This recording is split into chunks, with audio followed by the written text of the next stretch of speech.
আমি এবং আমার স্ত্রী শিক্ষা ক্যাডার সুপারিশপ্রাপ্ত। আমার আর বিসিএস দেবার তেমন ইচ্ছা নেই, কেননা অন্যান্য ক্যাডার দুজন একসাথে থাকা কঠিন। কিন্তু আমার পরিবার চায় আমি যেন অ্যাডমিন বা ফরেন ক্যাডারের জন্য ট্রাই করি। আমি কি ট্রাই করব? ভাই, এই জাতীয় বিষয়গুলো বিশেষ করে ব্যক্তিগতভাবে বসে আলাপ করলে ভালো হয়, আলেমদের সাথে একটু খোলামেলা আলাপ করলে ভালো হয়। কারণ পুরো জিনিসটা একটা ছোট্ট প্রশ্ন মধ্যে ক্লিয়ার হয় না। আসলে আপনার কাছে অপশনগুলো কি কি? মৌলিক কথা হলো, একান্ত নিরুপায় হলে একজন নারী তিনি জব করবেন, ব্যবসা বাণিজ্য করবেন। ইসলাম নারীদেরকে বলেছে রাজকন্যার মতো বাসায় বসে বসে তারা খাবে দাবে, শরীরে তাও দিবে আর সুখ শান্তি করবে। আর পুরুষদেরকে বলছে তোমরা বাইরে দৌড়াও, ঝগড়াঝাটি করা লাগলে করবা, গালিগালি শোনা লাগলে শুনবা, মায়ের খাওয়া লাগলে খাবা, পিটান খাওয়া লাগলে খাবা, কাজ করতে গিয়ে জেলে যাওয়া লাগলে যাবা, হাত পা ভাঙা লাগলে ভাঙবা। কিন্তু মহিলাদেরকে বলছে তোমরা বাসা বসে বসে খাওয়া, অকর্ণা ফি বইয়তি কন্যা। আর এই পুরুষ শাসিত সমাজ অধিকার দেওয়ার নাম করে আমাদের মেয়েদেরকে পাম্পটি দিয়ে রাস্তা বের করে দিচ্ছে। কি বলছে? বলে যে তোমরা রাস্তায় গেলে তোমরা স্বাবলম্বী হবা, নিজের কামাই হবে, নিজের পায়ে দাঁড়াবা। খুব ভালো কথা। পশ্চিমা দুনিয়াতে দেখেন, সারা পৃথিবীতে ম্যাচ সিস্টেম। হাজব্যান্ড ওয়াইফ দুজন চাকরি করে, দুজনে ইনকাম করে, একজনের সংসারে গ্যাস বিল দেয়, আরেকজনের পানির বিল দেয়। ম্যাচের সিস্টেম না? আচ্ছা, ভালো কথা, মিলের মধ্যে শেয়ারে হলো, ওকে ফাইন। বাচ্চাটা কার গর্ভে আসবে? ও আচ্ছা, তো এখানে শেয়ারের সিস্টেম তো নাই নাকি? বাচ্চা গর্ভে আসলে সেটা কি খুব আরামের কাজ না কষ্টের কাজ? কত কষ্ট! আল্লাহ বলেছেন হামালাতহু উম্মুহু কুরহা ওয়া ওয়াদাআতহু কুরহা।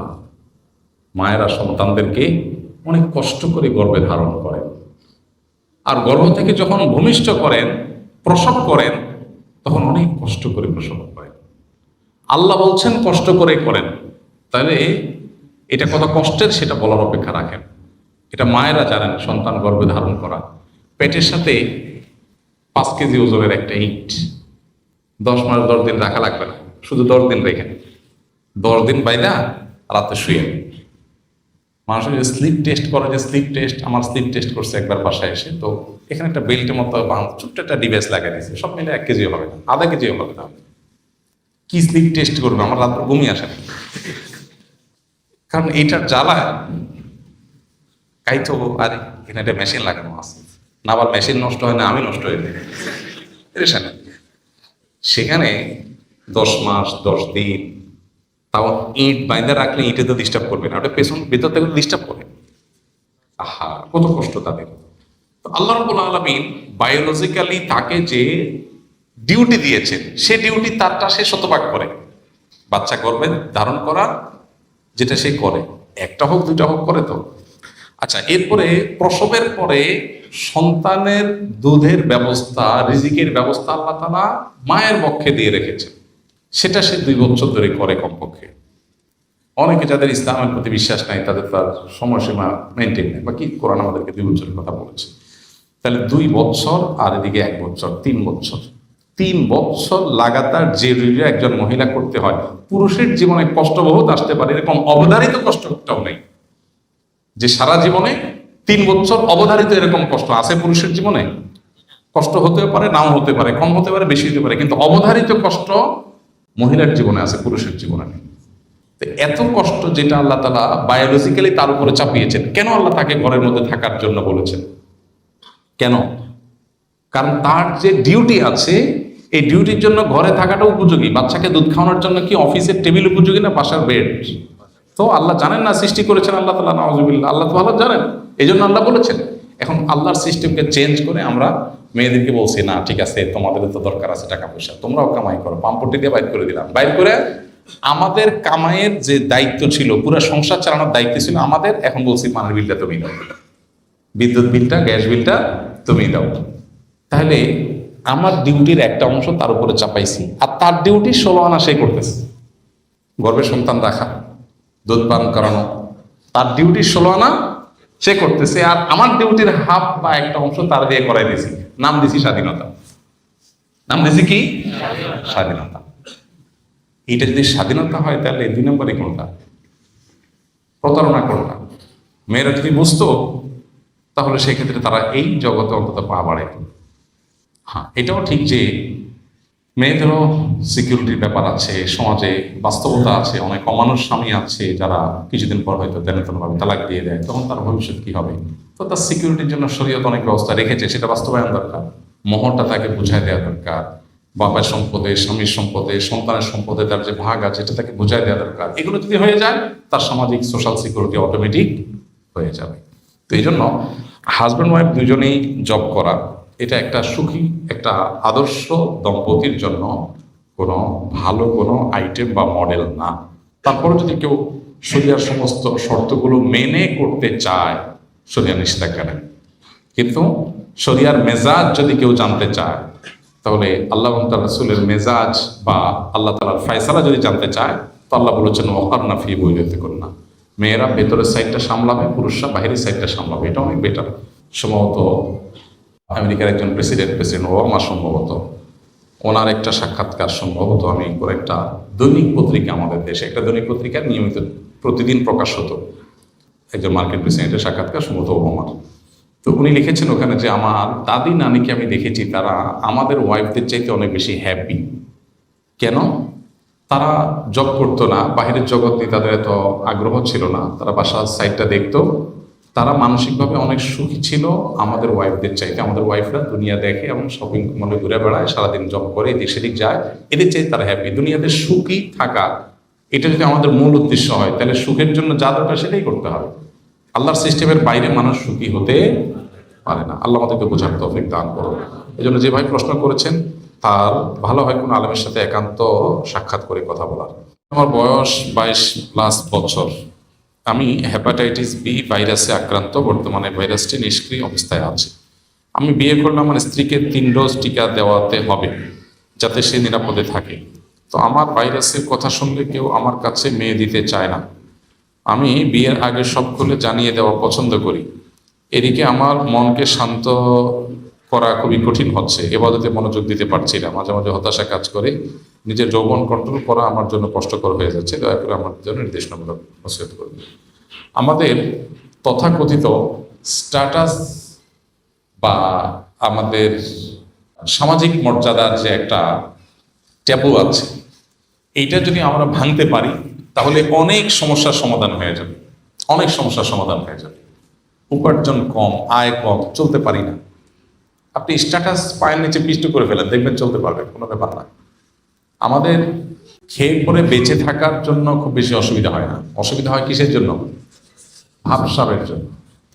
এই ভাবসাবটাকে যদি পায়ের নিচে মাড়ায় ফেলানো যায়, সব সমস্যার সমাধান হয়ে যায়। এই জন্য পরিবারের সবাই মিলে বসে সিদ্ধান্ত নিতে হয় যে আমরা কোনো ভাবসাব বলতে কোনো কিছু রাখবো না, আমরা কারোর সাথে কম্পেয়ার করতে যাব না। আমাদের সমাজে কারোর সাথে কম্পেয়ার করার দরকার নেই, আমরা আমাদের মতো ইউনিক। সবাই আজকাল এটা করে, বিয়ে হলে এত টাকা খরচ করে, এটা হলে ওইটা করে। তো যারা আছে সে করতেছে করুক, আমি করবো না, আমি আমারটা নিয়ে অনেক হ্যাপি। মানুষ দুনিয়াতে সুখে থাকার মূল মন্ত্রই নবী করিম সাল্লাল্লাহু আলাইহি ওয়াসাল্লাম আমাদেরকে বলে দিয়েছেন, আল গিনা গিনান নাফস। মনকে যদি সে প্রস্তুত করে যে আমি আল্লাহ যা দিয়েছেন এটা নিয়ে অনেক হ্যাপি থাকবো, তো এর চেয়ে সুখী মানুষ পৃথিবীতে আর নাই, সে আসলেই ধনী। আর যার 4 তলা 6 তলা করার পারমিশন পাইছে, 6 তলা করা শেষ হয়েছে, এরপরেও রড বাইর করে রাখছে ছাদে। কেন বাইর করে রাখে? আমি মাঝে মধ্যে কোনো ছাদে গেলে টেলে কারোর এরকম রড দেখলে আমি মাঝে মধ্যে একটু প্রথম একটু হতাম যে ব্যাপার কি, এত সুন্দর বিল্ডিং করছে, রোডটা কেটে সমান করে ফেলবে, কি রড বাইর করে রাখছে। প্রথম বুঝতাম না, পরে বুঝলাম আচ্ছা ওনার খাহেশ এখনো আছে, দিয়ে রড জোড়া দিয়ে উপরে আর 2টা রুম করবে, এখন টাকা নাই সেজন্য রডটা বাইর করে রাখছে। তো নবীজি বলেছেন লাইসাল গিনা বিকাসরাতিল হাওত, অনেক প্রাচুর্য, অনেক সম্পদ হওয়ার মধ্যে সচ্ছলতা নিহিত নেই। 6 তলা 8 তলা হওয়ার পরও আরো রড বাইর করে রাখছে। এই লোকটা ধনী না গরিব? কেন গরিব? টাকা নেই। টাকা থাকলে তো রড বাইর করে রাখতো না। তাহলে বেচারা আসলে কি গরিব। আর আরেকজন তার কুড়ের ঘর আছে, রড নাই, বাইর করবে কোথেকে? তার যা আছে সেটা নিয়ে সে বিশাল হ্যাপি, অনেক হাসি খুশি, আল্লাহর কাছে সে মন খুলে আলহামদুলিল্লাহ বলে। হ্যাঁ, পান্তা ভাত কাঁচামরিচ দিয়ে খেয়ে শুক্রিয়া জানায়, যা আছে এটা নিয়ে শুক্রিয়া জানায়। তো এই লোকটা আসলেই সচ্ছল, আসলেই ধনী। মনের মধ্যে যদি কোনো ডিমান্ড না থাকে, এক্সপেকটেশন যদি মানুষ লো করে ফেলতে পারে, সে সুখী হয়ে যায়। বুঝে আসছে কথা? এখন এই কথা এই জন্য বললাম যে যুবক প্রশ্ন করেছে যে বিয়ে করবেন, মেয়ে পাচ্ছেন না।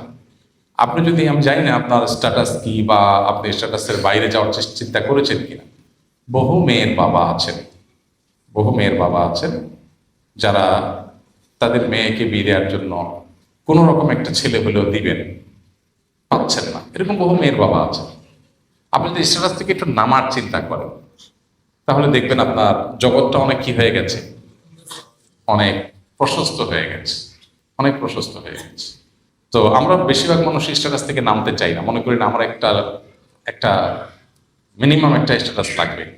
তো বেটে বলে হয় না, স্ট্যাটাসও হয় না, বিয়াও আর হয় না। একটু ছাড় দেন, একটু গরিবের মেয়ে দেখেন। আপনি বস্তি থেকে একটা যদি ভালো মেয়ে, বস্তির মধ্যে ভালো মানুষ আছে না, বসবাস করে না, সব জায়গায়, মানে বিল্ডিংয়েও ভালো মন্দ আছে, বস্তিতে ভালো মন্দ আছে। ভালো মন্দ বলতে আমি বুঝাচ্ছি ক্যারেক্টার কত ভালো মন্দ বলেন, পর্দাপুরুষদের দিক থেকে বলেন, সব ব্যাপারে। তো আপনি গ্রাম থেকে, বস্তি থেকে একটা গরিব মানুষের মেয়েকে বিয়ের প্রস্তাব দেন, সবকিছু খোলামেলা বলেন, অনেকেই প্রস্তুত হবে, অনেকেই প্রস্তুত হবে না। অতএব আপনার যে সমস্যার কথা সেটা বলতে হবে। এটা লুকিয়ে যদি বিয়ে করেন সেটা অবশ্যই নাজায়েজ এবং গুনাহ হবে, ভয়ঙ্কর গুনাহ হবে, প্রতারণার গুনাহ হবে, সেটা করা জায়েজ হবে না। আর আপনি কুমারী না পেলে বিধবা পাবেন, একটু বয়স্ক বেশি পাবেন। ওই যে বললাম, এক্সপেকটেশনটা যদি একদম লো করে ফেলেন, আপনি রাস্তা হাজারটা পাবেন। যিনি প্রশ্ন করছেন, আমার সাথে যদি অন বসতে পারতেন, আমি তারা কিছু প্রশ্ন করতে পারতাম, তাহলে দেখতাম যে হাজারটা রাস্তা তার জন্য খোলা আছে। আমার কাছে মেয়ে আছে তার জন্য, মানে মানে আমার ধারণা আর কি, ধারণা আমার কাছে যে মেয়ে আছে, প্রস্তাব দিলে স্বামী মারা গেছেন এরকম মহিলা আছেন, একটু বয়স্ক মহিলা আছেন, একটু স্যাক্রিফাইস করলে হয়ে যায়। কিন্তু না, আমরা চাই সব সগনা রেখে তারপরে পাবো। আমাদের কাছে মানুষ লেখাতে, হুজুর ঋণ পরিশোধের দোয়া শিখাই দিবেন।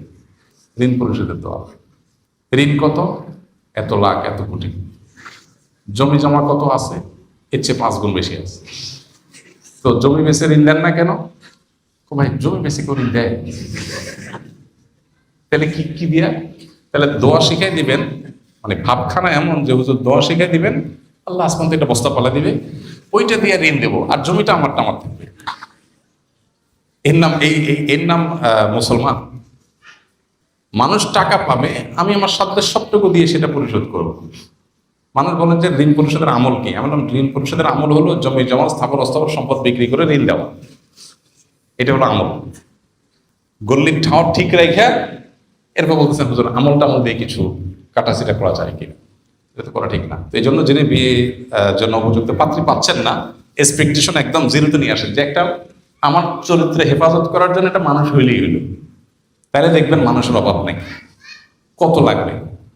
আপনি রাস্তায় গেলে দেখবেন যে অসংখ্য মানুষের অপশন আপনার কাছে মাথায় বেরিয়েছে, কিন্তু বলেন যে না, একটু স্ট্যাটাসে তো লাগে, একটু ফ্যামিলির মর্যাদা আছে, ভাব সাব সব চাইবেন, তা তো হয় না।